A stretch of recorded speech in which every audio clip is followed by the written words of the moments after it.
அடுத்த வாரம் சிந்து பைரவியில என்ன நடக்க போகுதுங்கிறத இந்த வீடியோல பார்க்கலாம் வாங்க. சிந்துக்கும் ஆறுமுகத்துக்கும் அன்னபூர்ணி கிட்ட கல்யாணத்தை பத்தி பேசிட்டு வந்துடுறாரு சிந்துவோட அப்பா. வீட்டுக்கு வந்து சிந்து கிட்டையும் உனக்கும் ஆறுமுகத்துக்கும் அடுத்த முகூர்த்தத்திலேயே கல்யாணம்னு சொல்லிடுறாரு. இதை கேட்டு சிந்து ரொம்பவே ஷாக் ஆயிட்டு நேரா சிவா கிட்ட போறாங்க. உங்களுக்கு விஷயம் தெரியுமான்னு கேட்க சிவாவும் எனக்கு ரொம்ப சந்தோஷம், நீ ஆறுமுகத்தை கல்யாணம் பண்ணிக்கிறதுலன்னு சந்தோஷமா பேசுறாரு. சும்மா விளையாடாதீங்க டாக்டரே, நம்ம 2 பேரும் காதலிக்கிற விஷயத்த வீட்டுக்கு போய் சொல்லிடலாம் வாங்கன்னு கூப்பிடுறாங்க சிந்து. இது நம்ம 2 பேரும் காதலிச்சோமா? எப்ப காதலிச்சோம்? நான் என் கூட வேலை செய்யற ஸ்னேகாங்கிற பொண்ணதான் காதலிக்கிறேன். இதோ இதுதான் அவ போட்டோ அப்படின்னு சொல்லி மொபைல்ல ஸ்னேகாவோட போட்டோவையும் காட்டுறாரு சிவா. இதை கேட்டு சிந்து பயங்கரமா ஷாக் ஆயிடுறாங்க. எனக்கு அதெல்லாம் தெரியாது டாக்டரே, நான் கல்யாணம் பண்ணா உங்களை மட்டும்தான் கல்யாணம் பண்ணுவேன் அப்படின்னு சொல்லிட்டு அங்க இருந்து கிளம்பிடுறாங்க.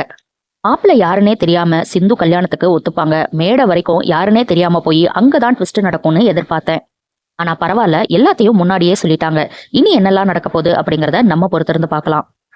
அடுத்தடுத்து சிந்து பைரவியில என்ன நடக்குதுன்னு தெரிஞ்சுக்க சப்ஸ்கிரைப் பண்ண மறந்துடாதீங்க.